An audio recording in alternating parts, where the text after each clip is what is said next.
Usually when we talk about a master class, there is this built-in expectation of grandeur. Oh, absolutely. You expect the big production. Right, like you picture a massive auditorium with plush seating, or at least a pristine recording studio with, millions of dollars of acoustic paneling on the walls. A mixing desk the size of a spaceship. Exactly.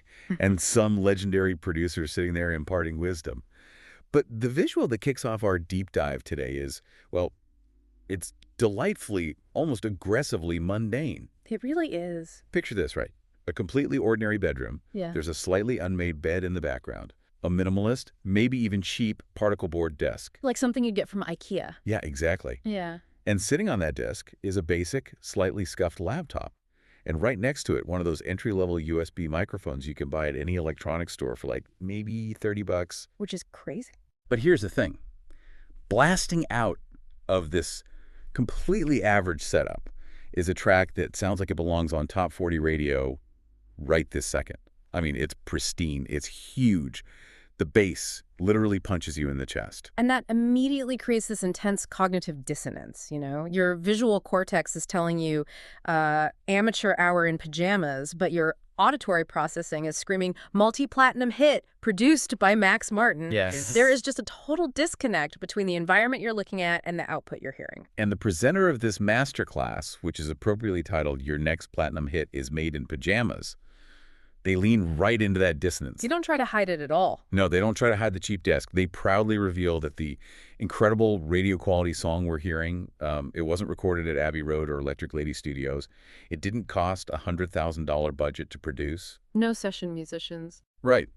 And crucially, no transnational record label executive in a glass office ever had to nod their head and give approval for it to exist. It was made right there on that laptop by someone essentially sitting in their underwear drinking day-old coffee. Which, that is the absolute definition of a paradigm shift. Totally. For over a century, we've organized the creative world into very strict categories, right? Professionals work in specialized, hyper-extensive facilities, and amateurs tinker in their bedrooms. Yeah, the hobbyists. Exactly. But this material we're exploring today, it completely obliterates that boundary. It argues that the boundary doesn't even exist anymore.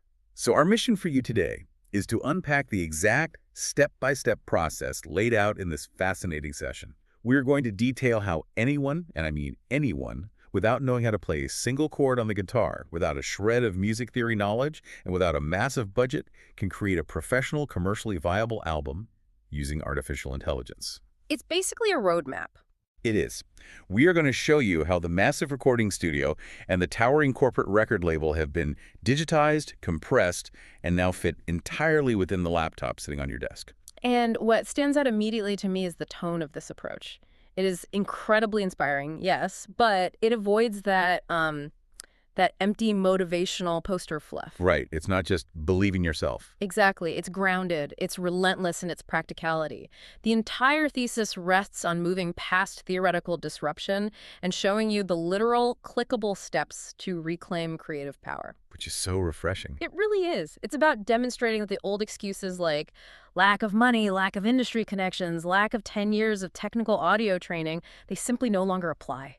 But, to really appreciate how wild this step-by-step process is, we kind of have to look backward for a minute. Set the stage. Yeah.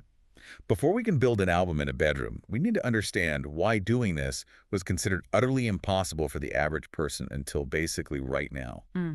We have to dismantle this massive, pervasive myth that the music industry has run on for decades. Oh, the big myth. The absolute unquestionable necessity of being discovered. Ah, yes. The holy trinity of the legacy music business. You must be discovered, you must be signed, and you must be financed. In that exact order. In that exact order. If those three things didn't happen, you were, by definition, not a professional. You were just a hobbyist playing covers in your garage, hoping someone in a suit would happen to walk by. It's like traditional record labels acted like bouncers at the most exclusive club on earth.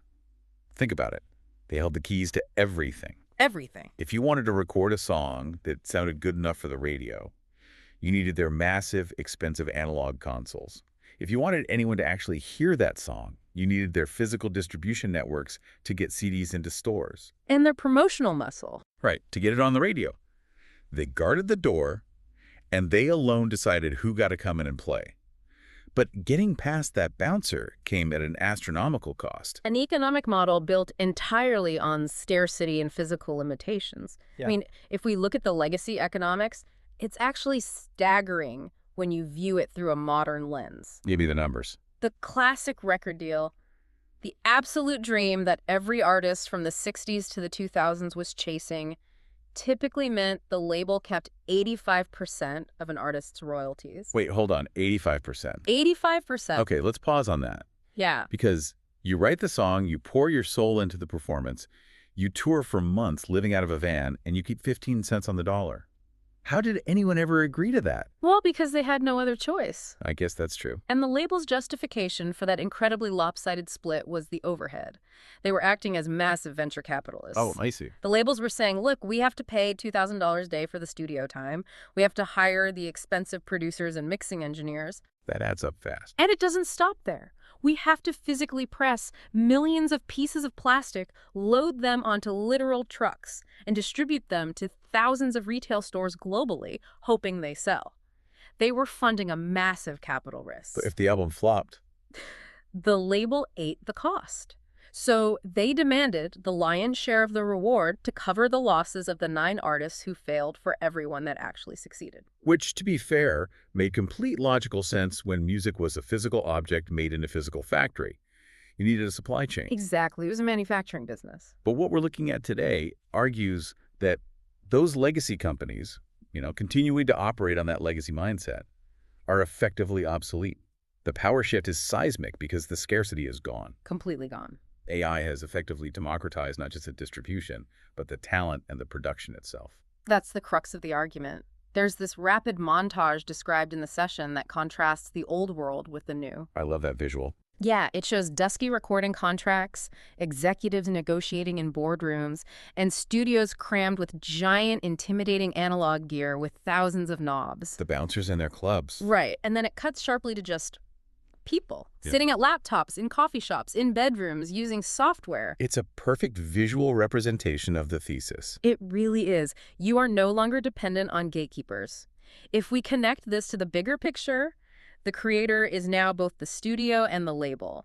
The monopoly on technology has been definitively broken. Okay, so with the gatekeepers gone and the bouncers out of a job, how do you actually start? You're sitting in your pajamas, you have your laptop open. Every great album needs a concept, right? A soul, a starting point. Absolutely. Which brings us to the very first practical step in this deep dive. Yeah. The seed of the song, composition and lyrics. Right, because traditionally, if you had a great idea for a vibe, but you couldn't write music or lyrics yourself, you needed a team. A whole team. You needed a writer's room. You needed people who understood song structure, melody, rhythm, and complex rhyming schemes. You needed professional songwriters. And trust me, they don't work for free. But the new writer's room is entirely text-based. Instead of needing a team of professionals charging thousands of dollars in advances, you now just need to know how to chat. Which everyone knows how to do. Exactly. We're talking about using large language models, tools like ChatGPT or Claude, as your direct collaborators. But I'm going to push back here for a second. Okay, go for it. Because if you're sitting at home right now thinking, this sounds like a robot stealing the soul of music, you aren't alone. I'm thinking it too. Okay, let's unpack this. If an AI writes the song, doesn't it lose its humanity? It's a very fair question. Isn't it just a machine spitting out mathematical cliches? I mean, are we just typing, write a sad song and calling ourselves artists? That is the most common and frankly most understandable hesitation. It feels like cheating, or worse, it feels hollow. Yeah, exactly. But this raises a crucial distinction about how we view these tools based on the source material. The approach here isn't to hit a button and go make a sandwich. The AI is positioned strictly as a co-pilot, not an autopilot. A co-pilot. The masterclass explicitly warns against letting the AI do the work blindly. The true value of the large language model is that it handles the boring work, the heavy lifting of formatting, structural logic, and basic rhyming mechanics. The technical puzzle pieces. Right. It builds the scaffolding, which frees the human creator to focus entirely on high-level creative direction and emotional resonance. Like having an incredibly fast, highly skilled intern who has memorized every dictionary and every song structure in history, but has no actual life experience. That's a perfect way to put it. So you have to guide them. Yeah. Let's get into the specifics of this lyrical engineering process, because you don't just say, write me a song. Yeah. You have to engineer the prompt. You have to be specific. You are the director creating a highly specific mood board. For instance, the presenter doesn't just ask for a pop song. They ask for an 80s melancholic synth pop track or a trap song with flamenco tints. Precisely. The nuance is all in the prompting. You can't be vague. You command the AI to generate complex metaphors about a specific lived experience, say, the feeling of watching a city wake up after a night shift. Wow, that's specific. You dictate the exact structural requirements. Verse 1, pre-chorus, chorus verse 2, pre-chorus, bridge, double chorus, outro. You can even get into the weeds of linguistic mechanics. The presenter talks about asking for assonant rhymes. Okay, let's break that down for a second, because that sounds super technical. What is an assonant rhyme, and why does an AI need to know about it? Sure. Assonance is the repetition of vowel sounds in nearby words, even if the consonants don't match. Like what? So instead of a perfect rhyme like cat and hat, you might use penitence and reticence. The A and I sounds repeat. Oh, I see. In songwriting, especially in hip-hop and modern pop, assonant rhymes are what give a lyric its rhythmic bounce and internal groove. It makes the words feel musical before you even add a beat. So instead of the AI giving you cheesy nursery rhyme lyrics like, I am sad things are bad, you are forcing it to write with the sophisticated rhythmic cadence of a professional lyricist. Exactly. You are leveraging the AI's vast database of human language and musical history to construct the architectural framework of your idea. That's incredible. It knows what assonance is, it knows how to structure a bridge, so you make it do that math. Okay, so you're building the house, the walls are up, the rhythm is there. But here's where we address my worry about the soul of the track. After the AI generates these technically perfect lyrics with the assonant rhymes and the flawless verse-chorus structure, the presenter does something brilliant. They do. They go in and change just 3 words. 3 words. It seems like a footnote, but philosophically it's the most important step in the composition phase. It really is. By changing just 3 words, the presenter injects real human blood into the digital veins of the track. Yeah, they ground it. Maybe the AI wrote a line about a cold, dark night, and the human looks at it and changes it to the night you left your keys. Suddenly, it's not an algorithmic average of every sad song ever written. It becomes a real story. It's hyper-specific, it's personal, it has the grit of real life. It's the human fingerprint on the digital glass. What's fascinating here is how this redefines the act of creation for the modern era. The human is acting as the curator and the emotional editor. Like a sculptor. Exactly like sculpting. The AI provides the raw marble and rapidly roughs out the shape. It chisels away the excess blocks in seconds. But the human creator takes the fine tools to carve the final defining details, the expression on the statue's face, that actually make it art. And when you combine the AI's speed with the human's emotional curation, the efficiency is just terrifying to the old guard. It really is a threat to the traditional model. The session shares a timeline that honestly made me do a double take. By using this conversational co-pilot method, prompting, tweaking, changing those 3 words, the presenter generates the complete lyrical structure and the theoretical harmonic progression. Wait, the actual chords? Yes, the actual chords that will accompany the words for an entire 10-song album app in just 5 minutes. 5 minutes. 5 minutes. Artists used to isolate themselves in cabins in the woods for 6 months to figure out a track list and a chord map. Now you literally have the blueprint for a conceptual album sitting on your screen while your coffee is still hot. It's an unprecedented acceleration of the ideation phase. It truly is. But, as we know, a blueprint is not a building. A sheet of paper with lyrics and chords on it makes absolutely no sound. Very true. Which introduces our next massive hurdle. We have the seed. Now we must move to the birth of the sound itself, actual audio production. It's time to move from text to audio. And this is where we have to confront the biggest anxiety floating around this topic. The elephant in the room. Yeah, it's where people usually get genuinely terrified or defensive. There is this massive, pervasive fear that AI is going to replace real singers, real drummers, real bassists. That musicians will become obsolete. Exactly. That we're entering a dystopian era of purely synthetic music with no actual humanity left in the audio. The material tackles that fear with incredible passion, though, and it actively reframes the entire narrative around AI and audio. Oh, so? The core argument isn't that AI is here to take the microphone away from the singer or the drumsticks away from the drummer. Rather, it asserts that AI is here to give musicians And crucially, non-musicians, absolute superpowers. Superpowers, I like that word. What's fascinating here is how it multiplies a singer's capabilities rather than replacing them.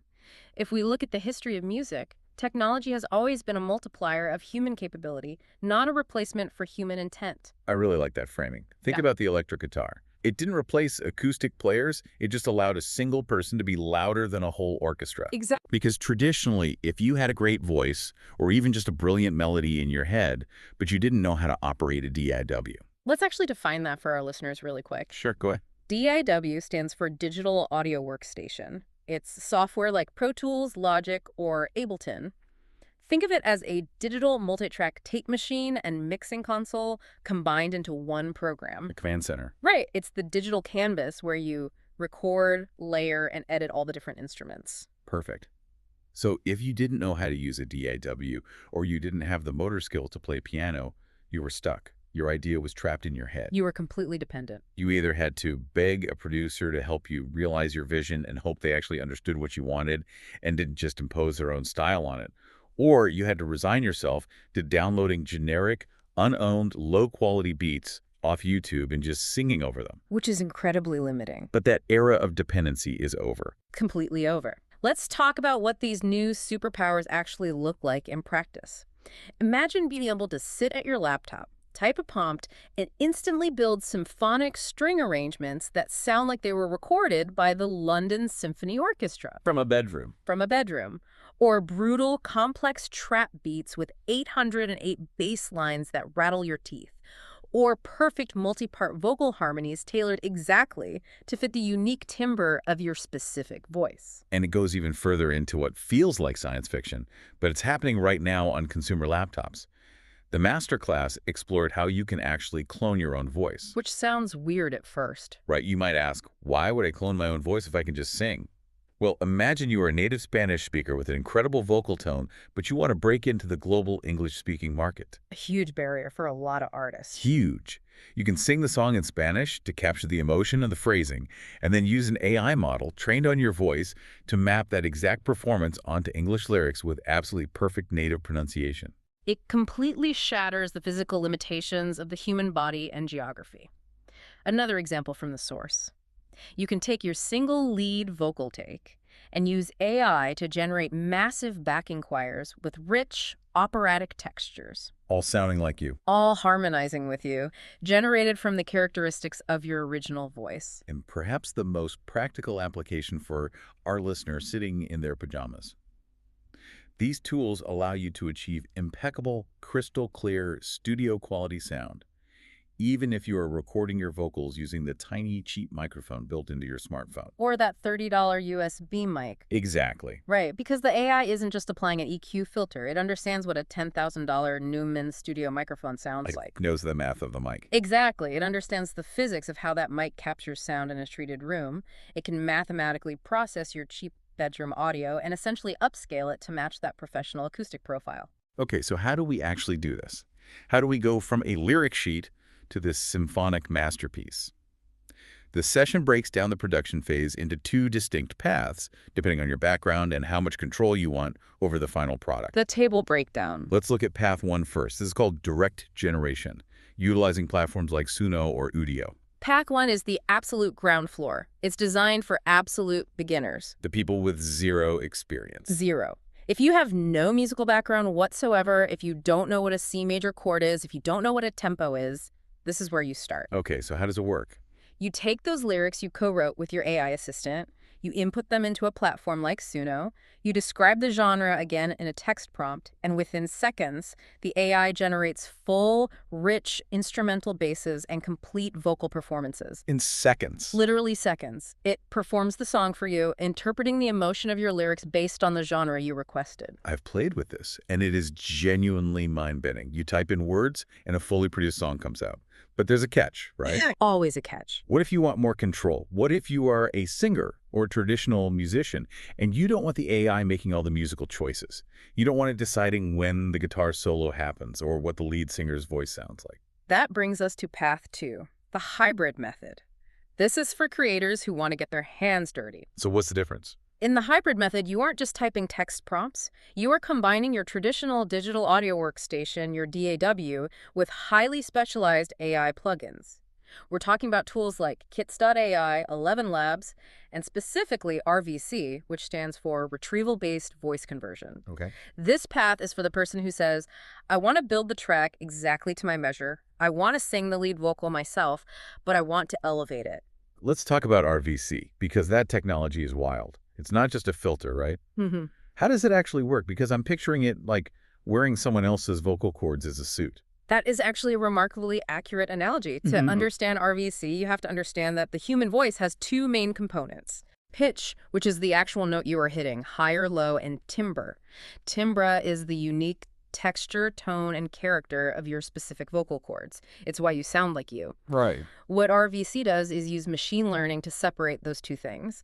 It extracts the pitch and the timing of your performance, but it discards your timbre. It throws away the me part. Yes. And then it replaces your timbre with the timbre of a target voice model. So I could sing a melody, capturing my specific emotion, my breath pauses, my vibrato, and the AI maps all of that performance data onto the vocal cords of, say, a gospel singer or a 90s grunge rocker. Exactly. It maps your performance onto their sonic identity. And the session gives a vivid, almost comical demonstration of this hybrid method that completely proves the concept. Oh, the 3-click transformation? Yes. To prove how powerful this is, the presenter purposely records a flat, ugly, totally out-of-tune vocal line. Like on purpose. Yeah, they are literally just singing into their laptop's built-in microphone in an untreated room. It sounds terrible, like someone's singing badly in the shower.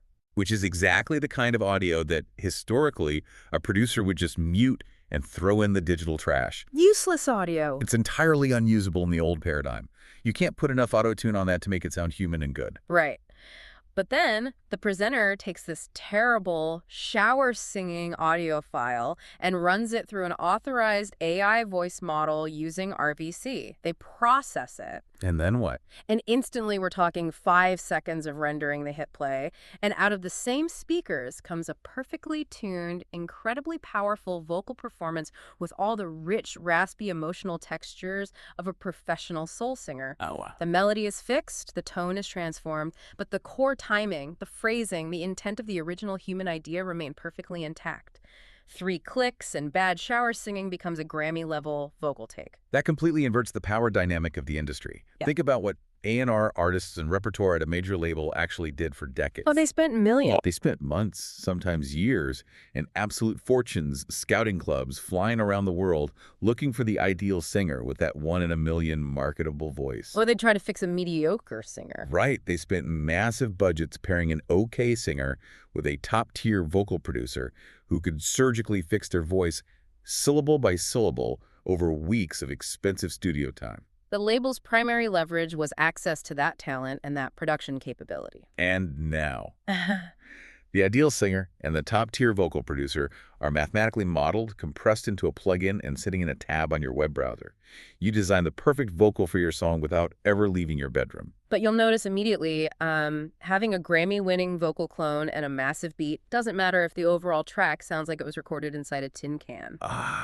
Yes, the polish. The human ear subconsciously registers poor audio quality as amateur, which introduces our next massive hurdle. We have the raw materials, but we don't have the polish. Precisely. The source is very clear about a harsh reality of the music business. Having the raw elements of a great song is simply not enough. Not even close. If you take those amazing vocals and that great beat, but the overall file is muddy or quiet or the bass overwhelms the treble, nobody is going to listen to it. The modern ear expects a highly specific, highly polished sonic standard. It needs the final golden polish. Which brings us to the dark arts of audio, mixing and mastering. Here's where it gets really interesting from a financial perspective. Because historically, this was the ultimate financial wall keeping independent artists off the radio. The final gatekeeper. You could scrape together money to record, but paying a professional mixing and mastering engineer could cost hundreds of thousands of dollars per track. Let's explain what those two processes actually are, because they often get conflated. Please do. Mixing is the process of taking all the individual tracks, the kick drum, the bass guitar, the lead vocal, the backing vocals, and balancing them.